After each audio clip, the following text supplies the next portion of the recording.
Good morning, isang good morning ngayon mga bossing umaga. Madaling araw. Ngayon, aga ako nagising kasi magluluto po ako ng laing. Ito po yung laing na aking lulutuin ngayon dahil araw ngayon ng amin paglilibang. Pupunta kami sa isang lugar na kami doon, relax. Yan. Na kami sa medyo malayo-layo konti. Magsiswimming dahil pa-swimming ng anak ko.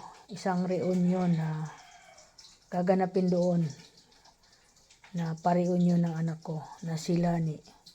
Yan, ito yung halo ko sa laing. Ito mga guys Ito, huli ako ng hipon. Hipon po na panghalo ko po ito sa laing. Ayan Ito po siya. Ito po ihalo ko to. Pero mamaya ko pa ito ihalo pag malapit na maluto kasi madali lang maluto itong hipon. Tapos yung yan, tinapa. Tinapa po yan. Haluan ko siya ng tinapa. Yan po. At yan ang mga regado niya. Yan lang po ang regado niyan. Taka sili na medyo tuyo-tuyo na nga dahil wala akong mahanap na sili dito. Yan, kaya yan mga bossing ako. Tapos ito po yung yung taba ng baboy na tinutosta ko. Palulutungin ko. Ayan. Taba po ng baboy yan. Halo ko po yan. Yan. Okay mga bossing. Maraming salamat. Thank you. At yan na ang hipon. Sarap nito mamaya. Pag naluto, mag-aalmusal ako nito. Ito kakainin ko kaya nagsaing na ako. Ayan mga bossing. Yan. Nagsaing ako ng masarap na bigas. Kapartner nito. Okay, thank you.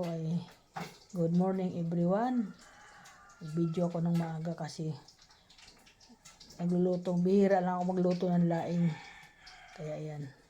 Minsan sa isang taon. Yan, mula nung Pasko ngayon lang uli ako nagluto. Pero ang paborito ng anak ko puso. Sabi niya, akala niya puso. Hindi ko akala, ang puso kasi mahirap po gawin yun. Nilalamas pa ho yun. Bago ko po iniluluto. Kaya hindi kaya ng kamay ko maglamas ng ganyan. Yan, may tagalamas talaga sa akin nung puso. Yan, masarap din yun. Sarap din yung gataan. Paborito ng anak ko na si Lani, yung puso na ginataan. Pero hindi ako nakagawa nun kasi hindi ko kaya magpiga nun. Yan. Thank you so much. At good morning. God bless lahat.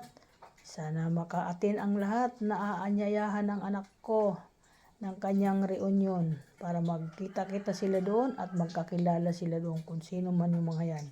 Thank you. Maraming salamat. Bye-bye.